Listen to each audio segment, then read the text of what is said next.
National अस्पताल रीवा में आज प्रेस कॉन्फ्रेंस का आयोजन किया गया। प्रेस कॉन्फ्रेंस में मीडिया को जानकारी देते हुए बताया गया कि अब कैंसर के मरीजों को इलाज के लिए महानगरों के लिए भटकना नहीं पड़ेगा। कैंसर के इलाज के लिए नेशनल अस्पताल की नवनिर्मित cancer unit synergy cancer care Rewa का जवाहरलाल कैंसर अस्पताल भोपाल से संबंध हो गया है, जिसमें आज नेशनल अस्पताल में जवाहरलाल कैंसर अस्पताल के medical director doctor Gautam Sareen, oncology विशेषज्ञ डॉक्टर सोनक वाल्मी एवं cancer surgeon doctor Yogeshwar Prasad Shukla एवं नेशनल अस्पताल संचालक डॉक्टर अखिलेश पटेल उपस्थित रहे। अस्पताल डायरेक्टर डॉक्टर अखिलेश पटेल ने बताया कि विगत 1 वर्ष से वे रीवा में कैंसर के मरीजों का ऑपरेशन, कीमोथेरेपी एवं अन्य व्यवस्थाएं उपलब्ध करा रहे थे, पर कहीं न कहीं कुछ कमियां कीमोथेरेपी एवं सिकाई पर, जिसे रेडिएशन बोलते हैं, उस पर हो रही थी।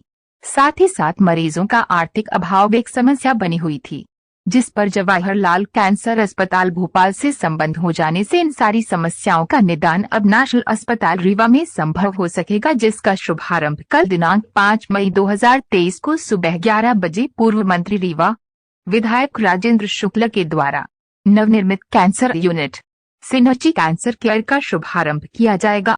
पत्रकार बंधु जो हमारे छोटे से बुलावे पे यहाँ पे आए, उनका मैं तहे दिल से स्वागत करता हूँ, वंदन करता हूँ। आज का जो कॉन्सेप्ट है, जो थीम है, वो अपन ने उस हिसाब से किया है कि रीवा में ऑन्कोलॉजी को देखा जाए तो कैंसर से रिलेटेड बीमारियाँ और उनके निदान के लिए, उपचार के लिए व्यवस्थाएँ बहुत कम हैं।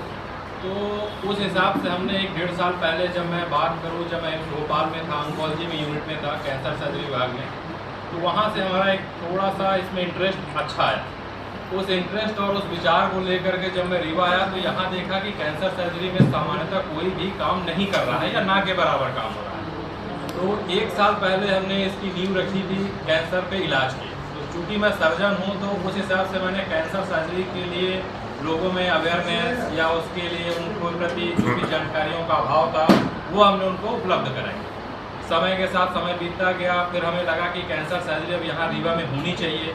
उसके कुछ ही महीनों बाद हमारे डॉक्टर योगेश्वर शुक्ला सर हैं, उनको मैंने अनुरोध किया तो मंथली विजिट पे हमारे यहाँ आना चालू किए। अभी हाल फिलहाल की बात करें तो पिछले 1 साल में हमने कैंसर की 70 से ज़्यादा सर्जरी यहाँ पे कर चुके हैं, जिसमें सभी तरीके के कैंसर देखा जाए तो सिर से लेकर के और पैर तक। उधर बात करें थायराइड का कैंसर, जबड़े का कैंसर, मुंह का कैंसर, जबान का कैंसर, स्तन का कैंसर, एब्डोमेन में होने वाले कोलोन के छोटी आंत, बड़ी आंत, रेक्टम, पेनिस का कैंसर, स्क्रोटल कैंसर, गुदा द्वार का कैंसर, ऐसे जो भी होते हैं सारे तरीके के ऑपरेशन हमने कर लिए। हाल फिलहाल में हमने एक कैंसर किया जिसमें हमने नकली जुबान बनाई, प्रिंट मीडिया ने उसको अच्छे से कवर किया था। तो कैंसर का हमारा उद्देश्य यही रहा है कि कैंसर से डरना नहीं है, कैंसर से हमारे साथ मिलकर रहना है। अब आज की प्रेस कॉन्फ्रेंस इसलिए ज़रूरी है क्योंकि कहीं ना कहीं हमने ये देखा कि सर्जरी तो हम कर पा रहे थे, पर सर्जरी के बाद होने वाले उसके आगे के इलाज के लिए मरीज कहीं न कहीं यहाँ से जा नहीं पाता था, या किसी कारणवश उसको वो डिनाई कर देता, या ज्ञान या उसके संबंधित जो है उससे उसका अभाव रहता था। तो हमारे डायरेक्टर सर हैं जवाहरलाल नेहरू कैंसर अस्पताल, जो कि मध्य प्रदेश में सबसे बड़ा कैंसर का अस्पताल है। सर से हमने अनुरोध किया कि प्लीज़ सर हमारे रीवा क्षेत्र के लिए कुछ एक ऐसा किया जाए कि वहाँ की जनता को भी कैंसर की बीमारी का पूरा लाभ मिल सके। कैंसर के लिए मैं एक बात बता देना चाहूँगा कि कैंसर का इलाज जो है एक विभाग से संबंधित नहीं, ये एक जॉइंट एडवेंचर है। तो सम्मिलित रूप से इसका इलाज करना जरूरी है। जैसे पहले सर्जरी हो गई तो सर्जरी हो जाए, उसके बाद उसमें यदि कीमोथेरेपी लगना है तो कीमोथेरेपी भी अनिवार्य है, और सिकाई होना है तो सिकाई भी अनिवार्य है। जरूरी नहीं कि पहले सर्जरी हो, पहले कोई सा भी हो सकता है, जैसा मरीज डिपेंड करता है। तो डॉक्टर सरन सर से मैंने अनुरोध किया, उन्होंने बड़ी ही सहजता से इस चीज़ों को स्वीकार किया और उन्होंने कहा कि गो अहेड, आप आगे बढ़े, रीवा में जो भी हमसे हो पाएगा हम जवाहरलाल नेहरू कैंसर अस्पताल की तरफ से हम करेंगे। और आज उसी का परिणाम हम देख रहे हैं कि आज हमारे बीच गणमान्य डॉक्टर सरन सर हमारे मेडिकल डायरेक्टर उपलब्ध हैं, जो कि वहाँ पे रेडिएशन ऑन्कोलॉजी डिपार्टमेंट को मैनेज करते हैं पूरे तरीके से। हमारे बीच में डॉक्टर सोनक वाल्मी सर हैं, जो कि ऑन्को मेडिसिन के स्पेशलिस्ट हैं।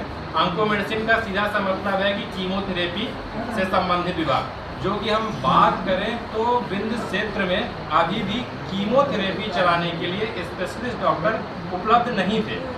जो भी थे इन जनरल कोई प्रोटोकॉल टाटा से बनवा के लिए आए, जवाहर से आ गया, या इन किरण प्रकार से रेडियोथेरेपी या संबंधित चिकित्सक थोड़ा बहुत करते थे। पर कीमोथेरेपी एक ऐसा विभाग है कि यदि उसके स्पेशलाइजेशन में कीमोथेरेपी दी जाती है तो बीमारी का वापस जाने या उसका कम होने की चांसेस बहुत ज़्यादा रहते हैं। तो आप हमारे साथ जुड़ गए हैं डॉक्टर सौनक वाल्मीकि सर और डॉक्टर योगेश्वर शुक्ला सर। जैसे हमने बताया कि हमारे कैंसर सर्जन हैं, स्पेशलिस्ट कैंसर सर्जन हैं, तो सर के मार्गदर्शन में हमने इतने ऑपरेशन किए। थीम अब ये हो गई है कि हमने सर के आदेशानुसार, डॉक्टर सर के आदेशानुसार हमने एक कैंसर यूनिट ही पूरी डेवलप कर ली है, जो कि सबसे टॉप फ्लोर पे है, 4th फ्लोर पे है। उसमें केवल कैंसर और कैंसर से संबंधित मरीजों का ही इलाज किया जाएगा। रही बात आगे आने वाली चीज़ों की, जैसे ऑपरेशन हो पाए, अब हमारे पास कमी थी कीमो कैसे हो, तो अनुबंध के तहत सर ने ऐसे हमें एक मार्गदर्शन दिया है कि जैसे सीधी बात करें, मीडियम क्लास या गरीब बीमार मरीज है, इलाज नहीं कर सकता है तो क्या करें, तो आयुष्मान कार्ड की सुविधा हमारे जवाहरलाल अस्पताल में है। वहाँ जाने के लिए एक बढ़िया सा है कि डे 1 से ही उसका इलाज वहाँ पे जवाहरलाल पे आयुष्मान के तहत किया जा सकता है। तीसरी बात कहें कि सिकाई की रीवा में जो मशीन है वो बहुत तो नहीं, मतलब ये बोलूँगा कोबार्ड मशीन है, जो आज के समय में बहुत कम यूज़ होती है। उससे एडवांस मशीनें आ गई हैं, लीनियट हो गई हैं, ऊपर सारी चीज़ें आ गई जिससे साइड इफेक्ट वगैरह बहुत कम होते हैं। तो मरीजों को वो सुविधाएं मिलेंगी, निःशुल्क मिलेंगी या आयुष्मान के तहत मिलेंगी, व अन्य सरकारी जो भी योजनाएं हैं वो सारी वहाँ पे क्रियान्वित हैं अपने जवाहरलाल नेहरू कैंसर अस्पताल में। तो सारी सुविधाओं का वहाँ लाभ मिलेगा।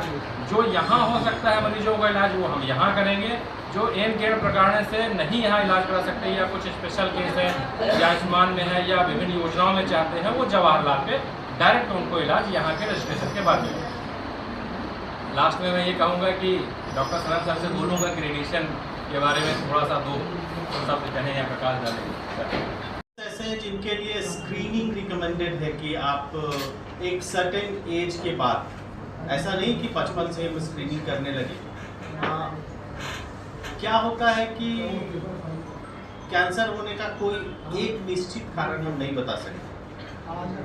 तो हम इसको बोल सकते हैं this is interplay of many factors, कि हो सकता है कुछ जेनेटिक इश्यूज हो सकता है उसमें कुछ एनवायरमेंटल इश्यूज हो सकता है कुछ आपकी ऐसी हैबिट्स हों।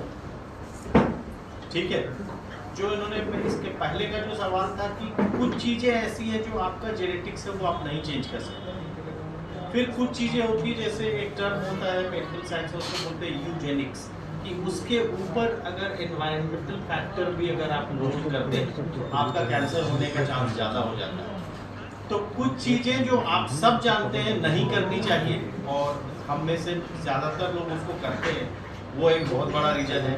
आप तंबाकू का सेवन, सिगरेट स्मोकिंग, मॉडरेट से ज़्यादा अमाउंट में अल्कोहल लेना, तो ये एक तरह से कहीं ना कहीं ये कार्सिनोजेनिक हो सकता है। मैं नहीं बोलता कि हर शराब पीने वाले को लीवर का कैंसर हो जाएगा या हर तंबाकू खाने वाले को कैंसर हो जाएगा, लेकिन ये कारण है जो हो सकता है।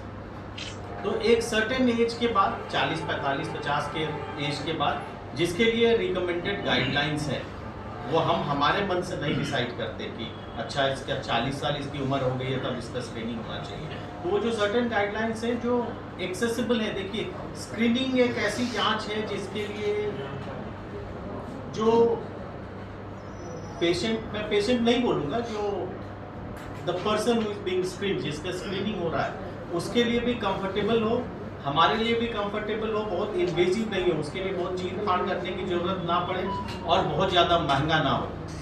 तो जैसे इंडिया में जो कॉमन है सर्वाइकल कैंसर, ब्रेस्ट कैंसर और हेड एंड नेक कैंसर, जो ओरल कैंसर है, मुंह का कैंसर है, ये तीनों ही एक्सेसिबल है स्क्रीनिंग के लिए। अगर इनमें से कुछ भी आपको या आपके जानने वालों को या सामान्य जनता को, आम जन को, कॉमन पब्लिक को ऐसा लगता है कि इसमें से कुछ ऐसा है जो शायद ठीक नहीं है, मेरे मुंह के अंदर छाला है, नहीं ठीक हो रहा है, मेरा मुंह बहुत वाइट हो रहा है, या हमको सर्विक्स से जेनाइटल रीजन से ब्लीडिंग हो रही है, या हमको ब्रेस्ट में गांठ है, तो देखिए ये जो कॉमन स्क्रीनिंग है, इसके अलावा भी और स्क्रीनिंग है। स्क्रीनिंग में पीएसए की जांच करते हैं प्रोस्टेट कैंसर देखने के लिए, हम कोलोनोस्कोपी करते हैं, हम अपर जीआई एंडोस्कोपी कभी कभी करते हैं, नॉट रूटीनली। तो एक तो ऐसा है कि कॉमन पब्लिक इसको सेल्फ डिसाइड नहीं कर सकते, आपको अपने चिकित्सक की सलाह से और उनके मार्गदर्शन में स्क्रीनिंग करना चाहिए। प्लस कुछ फैमिलियल कैंसर्स होते हैं कि जिनकी फैमिली में की मदर को और उनकी मदर को ब्रेस्ट कैंसर है, तो जो फीमेल है उनको ज़्यादा चांसेस हैं ब्रेस्ट कैंसर होने के, तो उनको थोड़ा सावधान होना चाहिए। तो अगर हम स्क्रीनिंग रिकमेंडेशन को फॉलो करें तो एक बहुत हद तक कैंसर को पहले स्टेज पे पकड़ा जा सकता है। जैसे मैमोग्राफी, आपने सुना होगा कि मैमोग्राफी होती है ब्रेस्ट कैंसर। आज हम अपने रूटीन प्रैक्टिस में मैमोग्राफी से डिटेक्टेड स्टेज 1 के बहुत सारे कैंसर्स देखते हैं। तो आप जैसा पूछ रहे हैं स्टेज 2 या स्टेज 3 या स्टेज 4, ये ऊपर जाने वाला स्टेज आपके इग्नोरेंस को या मरीज के इग्नोरेंस को शो करता है। आप इसको जितना टालेंगे, इग्नोर करेंगे और जितना उचित चिकित्सीय सलाह नहीं लेंगे, आपके बीमारी ज़्यादा बड़े स्टेज में पकड़े जाने की संभावना उतनी ज़्यादा है। मोस्ट ऑफन बच्चों में होता है, बट उसका क्यूरेटिव रेट काफ़ी इम्प्रूव हुआ है। जो अक्यूट ल्यूकीमियाज बोलते हैं, बच्चों में आजकल 80% क्योर हो सकते हैं। बट कुछ ब्लड कैंसर्स हैं जो ओल्डर पेशेंट में भी होते हैं, एडल्ट्स में भी होते हैं, 30-40 साल के बाद भी होते हैं। क्रॉनिक ल्यूकीमियाज है, क्रॉनिक माइलॉइड ल्यूकीमिया है, उसमें ऑलमोस्ट 95% सर्वाइवल्स है, लॉन्ग टर्म सर्वाइवल्स है। उसमें कीमोथेरेपी की ज़रूरत भी नहीं पड़ती, उसमें टारगेटेड थेरेपीज़ देते हैं। जैसे कोई डायबिटीज़ या ब्लड प्रेशर का पेशेंट एक गोली खाता है रोज़ उसको कंट्रोल रखने के लिए, वैसे ही CML कंट्रोल में रह सकता है ज़िंदगी भर। चौथा एक क्रॉनिक लिम्फोसिटिक ल्यूकीमिया होता है जो ओल्डर पेशेंट 60+ एज ग्रुप में होता है। उसमें भी आजकल ट्रीटमेंट टारगेटेड थेरेपीज़ और इम्यूनोथेरेपीज़ और कीमोथेरेपीज़ के कॉम्बिनेशन में दिया जाता है। उससे सर्वाइवल रेट्स काफ़ी इम्प्रूव हुए हैं।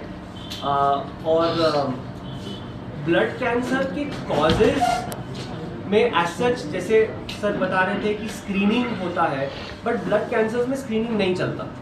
ब्लड कैंसर्स आपको बुखार या कोई लिम्फ नोड गिल्टी जो महसूस होती है या आपके गर्दन में या लिम्फ एक्सिला में, तो उससे पता चलता है कि ब्लड कैंसर हो सकता है। बट मोस्ट इम्पॉर्टेंट पॉइंट होता है कि आपका टेस्ट, कि ब्लड टेस्ट में क्या रिवील होता है। एंड अगर कुछ भी डाउट है तो आप हेमाटोलॉजिस्ट या मेडिकल ऑन्कोलॉजिस्ट से कंसल्ट कर सकते हैं उसके बारे में। जितना जल्दी में पकड़ में आता है उतना क्यूरेटिव इंटेंट उसका बढ़ जाता है। क्योर रेट्स बच्चों में बेहतर है बड़ों के कंपैरिजन में। आजकल स्टेम सेल ट्रांसप्लांट या बोन मैरो ट्रांसप्लांट जो बोलते हैं, उससे क्योर रेट्स बढ़ गए हैं। पर ऑफ कोर्स सब पेशेंट्स बोन मैरो ट्रांसप्लांट के लिए एलिजिबल नहीं होते हैं, बट जिनको होता है उनको फ़ायदा बहुत होता है। तो blood cancers is one group of cancer जिसमें सर्वाइवल रेट्स 80% से ज़्यादा है।